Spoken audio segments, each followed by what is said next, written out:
Hello my dear student and dear friend. हमें उम्मीद है कि आप सब घर पे अपने स्वस्थ और सुरक्षित होंगे। इस कोरोना नामक महामारी में इस समय देश की स्थिति दिन प्रतिदिन बिगड़ती जा रही है और जिसमें केसेस भी, पेशेंट भी बढ़ते जा रहे हैं।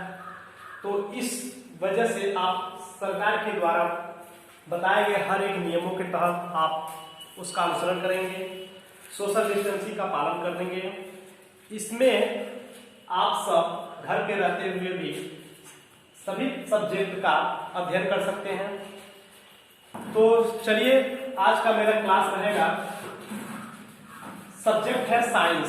साइंस के अंतर्गत आज का टॉपिक है प्रकाश। प्रकाश के अंतर्गत हम आपको कुछ इसके पहले वाले प्रीवियस वीडियो में हम आपको बताए थे, उसमें दर्पण बताए थे, दर्पण के प्रकार बता दिए थे। तो आज हम उसके दर्पण में जो मुख्य पॉइंटें हैं, कुछ दर्पण से संबंधित परिभाषाएं हैं, उसको चर्चा करेंगे और इमेज क्या होती है इसको बताते हैं। तो सबसे पहले हम देख लेते हैं इमेज क्या होता है। आप कई बार सुने होंगे इमेज यानी प्रतिबिंब। जैसे चलते हैं रास्ते में तो सूर्य की जब किरण पड़ती है तभी आपकी एक छाया बन जाती है, ठीक है। तो वो उसके बारे में हम बताएंगे। तो देखते हैं प्रतिबिंब क्या होता है। प्रतिबिंब, इसको इंग्लिश में बोलते हैं इमेज कहते हैं। इमेज,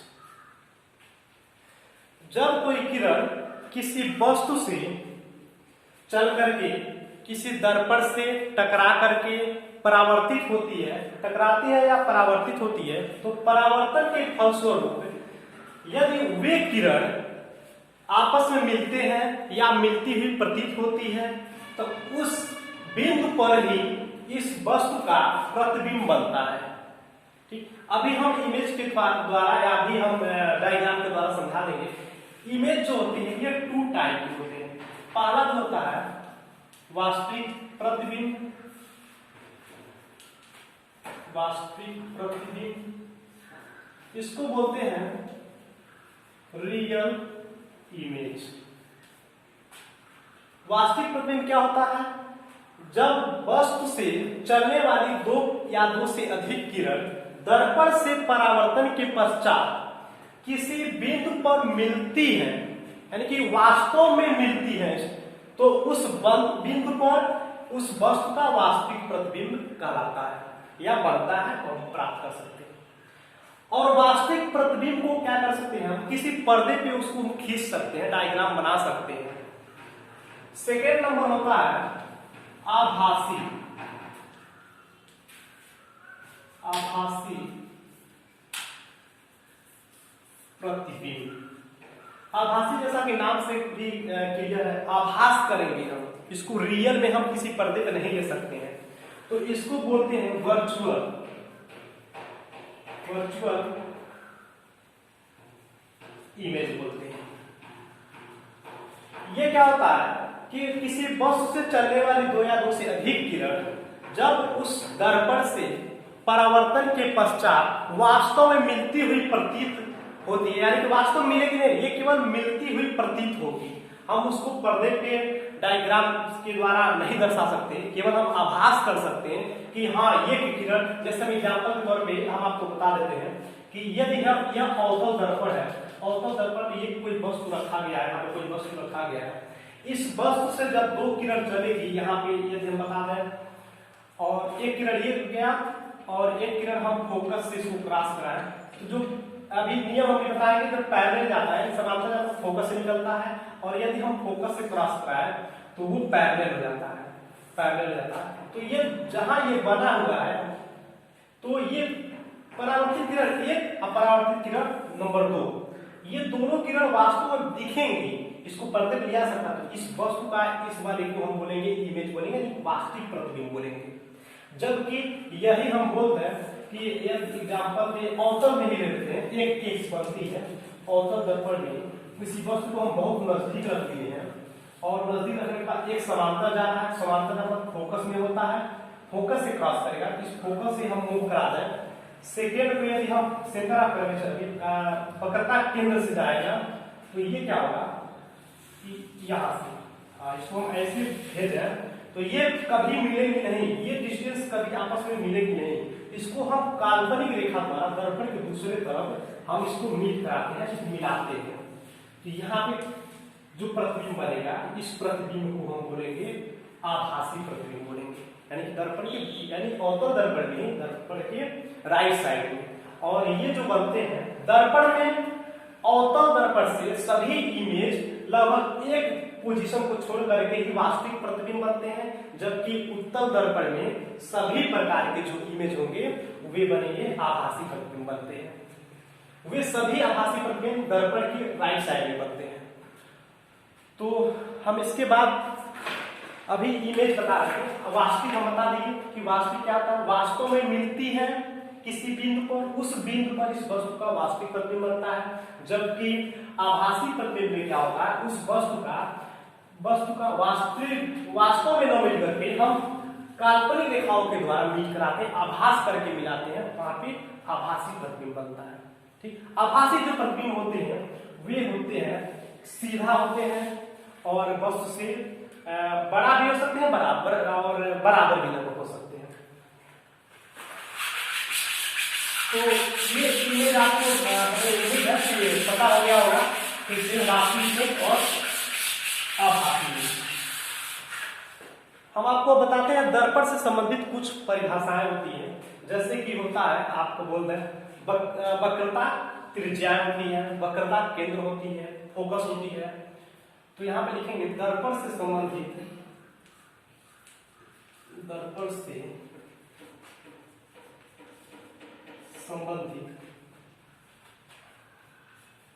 कुछ परिभाषाएं। नंबर 1 फर्स्ट है जो वक्रता केंद्र की हम बात करते हैं। वक्रता केंद्र इसको बोलते हैं centre of curvature. Centre of curvature. वक्रता केंद्र क्या होता है कि दर्पण यानी कि गोले के उस केंद्र को जिसका कि दर्पण एक भाग होता है, उस केंद्र को ही वक्रता केंद्र बोलते हैं। हम बताए थे आपको कि जो दर्पण होता है एक गोला कट करके बनाया जाता है। गोला कांच का गोली होता है, इसको कट करके निकाल दिया जाता है और उसी को हम कलर कर लेते हैं या पेंट करा लिया जाता है, तो बनाया जाता है। तो एज एग्जाम्पल यहां से कट करके निकाला गया है, इसको हम डॉटेड द्वारा दिखा सकते हैं, गोला का भाग है। और ये आप दर्पण है,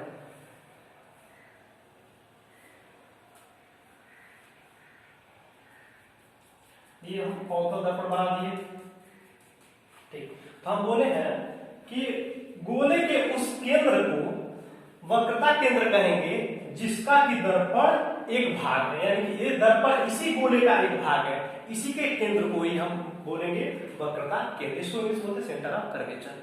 ठीक, तो यहाँ पे जो केंद्र हो गया इस केंद्र को ही बोलेंगे, इस इट इज डिनोटेड बाय सी, इसे सी से डिफाइन करते हैं, डिनोट करते हैं।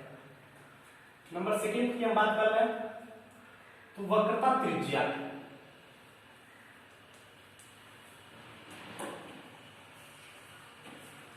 इसको बोलते हैं radius of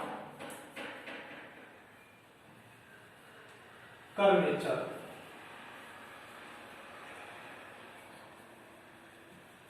radius of curvature. वक्रता त्रिज्या गोले की वह त्रिज्या होती है जिसका कि दर्पण एक भाग होता है। तो ये दर्पण उसी गोले का एक भाग है, और जबकि वक्रता त्रिज्या क्या है, उस गोले की त्रिज्या को ही वक्रता त्रिज्या कहेंगे। यानी कि आपका यहाँ से हम बोल सकते हैं जो सर्कमफ्रेंस होती है, सेंटर से सर्कमफ्रेंस यानी परिधि की जो डिस्टेंस होती है, यही इसी त्रिज्या को बोलेंगे वक्रता त्रिज्या कहेंगे। ठीक, तो नेक्स्ट है हम बात करेंगे नंबर 3 ध्रुव। ध्रुव को बोलते हैं इंग्लिश में पोल। पोल मतलब ध्रुव होता है।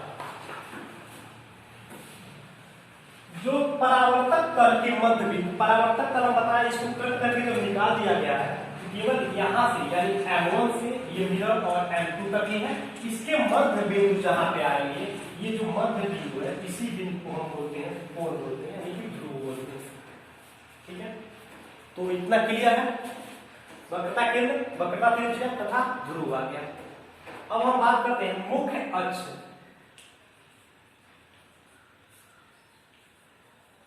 मुख्य अक्ष इसको बोलते हैं प्रिंसिपल एक्सिस। प्रिंसिपल एक्सिस देखते हैं, वक्रता केंद्र तथा ध्रुव को मिलाने वाली सीधी रेखा को ही मुख्य अक्ष कहते हैं, यानी कि कोण हो गया और ये वक्रता केंद्र हो गया। इसको जो सीधी रेखा मिलाने वाली होती है, इसी रेखा को आगे बढ़ाना है, ये रेखा जो कहलाती है मुख्य अक्ष कहलाती है। क्लियर? ठीक, नेक्स्ट हम बात करते हैं नंबर 5। नंबर 5 में होगा मुख्य फोकस या फोकस बोलते हैं, मुख्य फोकस या फोकस बोलते हैं।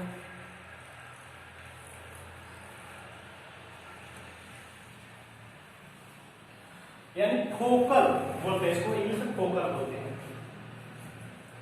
फोकस, फोकस बोलेंगे इसको इंग्लिश में, यानी कि मेन फोकस या फोकस बोल सकते हैं। ये क्या होता है कि यहाँ पे थोड़ा सा हम समझ सकते हैं डायग्राम से। यदि ये अवतल दर्पण है, अवतल दर्पण में हम बता दिए ये मुख्य अक्ष हो गया, ये ध्रुव हो गया और यहाँ पे C यानी कि ये सेंटर हो गया।